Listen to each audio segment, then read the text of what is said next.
alimentaire pour comprendre comment ils jouent sur les comportements alimentaires. Comme l'a dit le Amos, are you loading these j'appartiens à slides? une institution Can française John qui stop s'appelle sharing le his slides? SRAB, qui est Can une John stop institution sharing his slides so that Nicholas can travaille sur les present? questions agricoles, Yes, I'm trying to take it off. systèmes alimentaires Okay. dans le monde.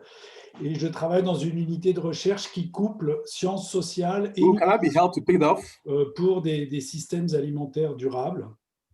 Et je suis en même temps titulaire, directeur d'une chaire UNESCO qui réalise du dialogue entre sciences et société à propos des systèmes alimentaires durables, qui organise des formations, qui monte des programmes de recherche en collaboration avec des politiques ou avec des acteurs de la société, et qui organise aussi un dialogue multidisciplinaire entre différentes scientifiques qui travaillent sur la question des systèmes alimentaires. Nous avons au sein de la chaire UNESCO une approche qu'on appelle une approche holistique de l'alimentation, de ce qu'on mange et de la façon dont on s'organise pour le faire. Qu'est-ce que ça veut dire une approche holistique de l'alimentation ? Ça veut dire qu'on considère qu'on ne mange pas seulement pour se nourrir et que même si on est en situation difficile pour arriver à se nourrir correctement, la dimension biologique, la dimension nutritionnelle n'est pas forcément la priorité qui passe avant toutes les autres dimensions. On mange pour organiser de l'interaction sociale. On le fait au sein de la famille, on le fait dans son environnement social. La façon dont, par exemple, on fait ses courses révèle, dans les études que nous avons menées sur les environnements alimentaires, qu'on ne fait pas ses courses alimentaires seulement pour acheter de la nourriture. On le fait pour s'informer de ce qui se passe dans la société, parce que le marché ou la boutique est un lieu d'information. On le fait pour croiser des gens, on le fait pour entretenir des relations sociales, et bien sûr aussi on le fait pour acheter de la nourriture au prix le plus intéressant et avec la meilleure qualité possible. Mais on ne peut pas réduire nos actes d'achat uniquement à sa fonction alimentaire, si je puis dire. Elle a la façon dont on organise nos approvisionnements alimentaires a une fonction sociale fondamentale. On n'achète pas, on ne choisit pas là où on va acheter, on n'organise pas la façon dont on achète, dont on cuisine, dont on sert la nourriture. On le fait aussi pour construire son identité individuelle et collective, pour appartenir à une communauté, pour se rappeler d'où on vient, pour se rappeler ses origines. Et on sait très bien que l'alimentation est le principal support de la construction des identités culturelles, mais aussi de l'identité individuelle. On le fait bien évidemment pour se faire plaisir. Et puis, on le fait aussi pour entretenir une relation avec son environnement. Si on regarde à l'échelle historique, la planète a été complètement façonnée par la façon dont on s'est organisé pour nous nourrir, la façon dont on a coupé les forêts pour faire de l'élevage ou pour faire de l'agriculture, dont on a aménagé les montagnes pour permettre la culture irriguée, par exemple, dont on a construit un paysage, à la fois un paysage rural, un paysage agricole, mais aussi un paysage urbain. Toutes les villes ont été façonnées par l'organisation de l'approvisionnement alimentaire. C'est l'ensemble de ces dimensions qu'on veut mettre en relation, sans préjuger d'une fonction qui serait plus importante qu'une autre. Et en tout cas, on voit qu'elles sont en interaction permanente dans la société. Et on voit aussi qu'à chaque dimension correspondent des disciplines scientifiques et que l'enjeu d'une vision holistique de l'alimentation qui répond à tous les enjeux de ces dimensions, c'est aussi d'arriver à faire dialoguer ces différentes disciplines qui s'intéressent à l'alimentation et aux systèmes alimentaires. Puisqu'on parle d'environnement alimentaire, je voudrais vous expliquer avec quel type de théorie ou quel type d'approche nous travaillons et nous nous appuyons.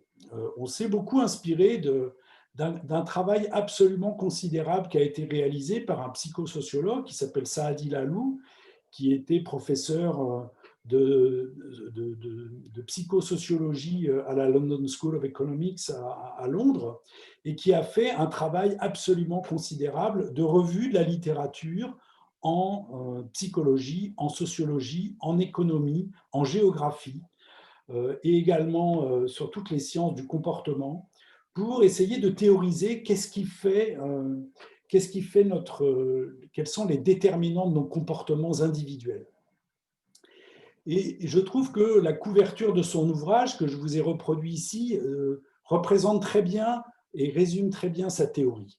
Ce qui montre, c'est qu'effectivement, le comportement, il se situe dans un intervalle de liberté dans lesquels les consommateurs peuvent faire des choix qu'ils essayent de faire les mieux possible, mais qui sont, cet univers de choix, déterminés par trois types de ce qu'il appelle, lui, des installations, mais que dans le vocabulaire que on utilise plus dans ce réseau, on pourrait appeler des environnements. La première chose, c'est qu'est-ce qu'on a dans la tête, qu'est-ce qu'on sait, à quoi on est sensible, qu'est-ce qui nous préoccupe, qu'est-ce qu'on a appris qui va du coup déterminer nos comportements. Et donc ça, c'est vraiment tout ce qui va pouvoir être modifié par l'éducation, la sensibilisation, l'information des consommateurs. Oh, excusez-moi. Le deuxième type d'environnement, c'est l'environnement physique. C'est où sont les magasins, quels sont les produits qu'on nous y offre, à quel prix sont-ils proposés, quels sont les prix de ces produits, quelle publicité nous pousse aussi à consommer. Donc c'est notre environnement physique, ce qu'on appelle dans le langage de sa théorie les affordances, c'est-à-dire l'ensemble de ces éléments matériels qui facilitent nos comportements. Et puis, le troisième, c'est notre environnement social. Nous faisons ce que les autres font. Nous faisons comme les autres, à la fois, on va le voir, parce que c'est plus facile de s'appuyer sur le modèle des autres pour agir, mais aussi parce que c'est un moyen d'être dans la communauté. Et que jusqu'à présent, il me semble qu'on a plutôt privilégié historiquement pour essayer de comprendre les comportements et essayer de les améliorer, comprendre les comportements pour améliorer la nutrition ou pour améliorer l'environnement ou pour améliorer l'équité sociale.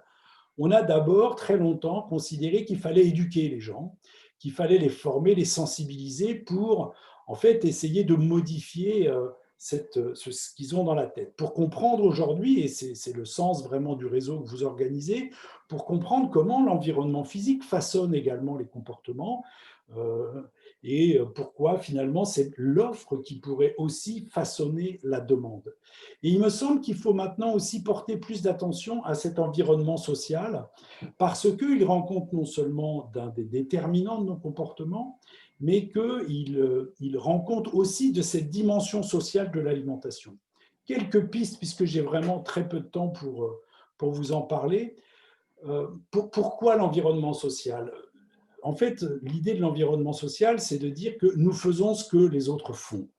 Nous faisons ce que les autres font parce que nous voulons appartenir à leur communauté, nous voulons être reconnus par la communauté, et donc nous négocions en permanence notre place dans cette communauté, à la fois faire comme tout le monde pour ne pas apparaître anormal, mais aussi être parfois capable de remettre en cause ce que fait la communauté, et on le voit en particulier chez les jeunes dans la période de l'adolescence, qui est une période de tension dans laquelle on va négocier son identité individuelle par rapport à la conformité de la communauté. Et la deuxième chose qui fait qu'on fait ce que font les autres, c'est pour réduire notre incertitude. J'arrive sur un marché que je ne connais pas, j'arrive dans une société que je ne connais pas, je ne sais pas ce que c'est, ce qu'on va m'offrir à manger, je ne sais pas comment on mange, je ne sais pas quelles sont les règles de politesse. Qu'est-ce que je fais ? Je ne vais pas forcément m'informer, je vais juste regarder ce que font les autres et je vais faire comme eux. Je vais faire comme eux parce que je comprends que c'est ça la norme sociale dans laquelle je suis. Et donc concrètement, si on veut faire de la recherche sur les environnements, si on veut l'analyser, cet environnement social, qu'est-ce qu'on peut essayer de faire ? Voilà quelques pistes, il y en a beaucoup d'autres, mais c'est pour lancer la discussion. Une des premières choses qui nous est apparue très puissante, c'est avant même de discuter de nutrition, avant même de discuter de quoi que ce soit, c'est simplement poser la question aux gens très librement, en leur disant, pour vous, qu'est-ce qu'une bonne alimentation ? Et le fait de poser cette question comme ça, avant même d'avoir discuté de toutes les dimensions de l'alimentation, est un moyen de faire sortir la norme sociale. 1 minute to Et on wind voit up, dans les please. comparaisons internationales, par exemple, que selon les sociétés, une bonne alimentation, eh ben, elle peut revertir des choses extrêmement différentes. Si vous interrogez 2000 Américains pour leur demander qu'est-ce qu'une bonne alimentation, ils vous répondent une alimentation équilibrée. Si vous interrogez 2000 Français pour leur demander qu'est-ce qu'une bonne alimentation, ils vous répondent c'est un repas pris avec les amis et selon notre culture. Donc, cette question toute simple, mais qui doit être très soigneusement travaillée quand on organise une enquête auprès d'une population, est un moyen de faire ressortir une norme sociale. Autre type de technique, c'est ce qu'on appelle les tests projectifs, les enquêtes projectives. C'est de montrer des comportements ou de montrer des paniers de produits ou de montrer des produits à des gens et de surtout pas leur demander s'ils les achètent, s'ils les utilisent, mais de leur demander, à votre avis, qui achète ce genre de choses? Qui fait ce genre de choses? Et c'est là que se révèlent les normes sociales et c'est là qu'on va voir apparaître si ce que ces gens achètent ou ce que ces gens font est normal ou pas normal, est habituel ou pas habituel. Et c'est un moyen en fait d'identifier la façon dont l'individu se situe par rapport à la communauté.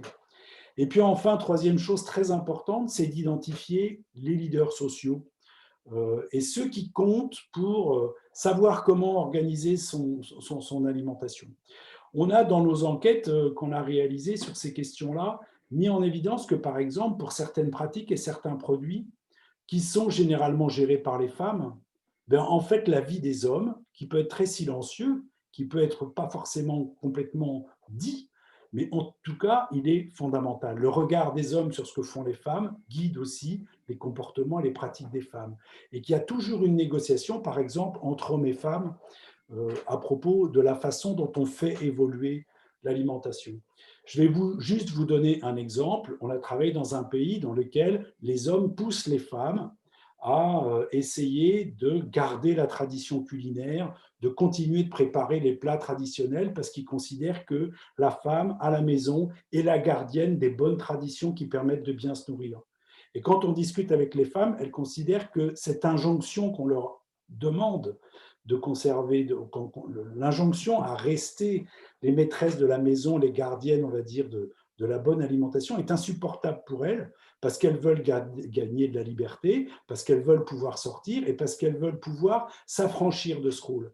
Et sans avoir compris que dans les relations de genre, il y a beaucoup de choses qui se jouent aujourd'hui dans la construction et dans l'évolution des systèmes alimentaires et des comportements alimentaires, eh ben, on a du mal à comprendre ces comportements.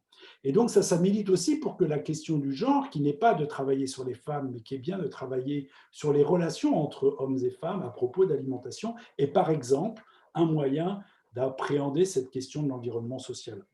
Voilà, j'ai peur d'avoir été un peu long et je vous remercie de votre attention. Vous pouvez retrouver pas mal de choses que j'ai racontées sur le site de la chaire UNESCO qui est bourré de vidéos et de textes sur ces approches-là. Voilà, je vous remercie beaucoup.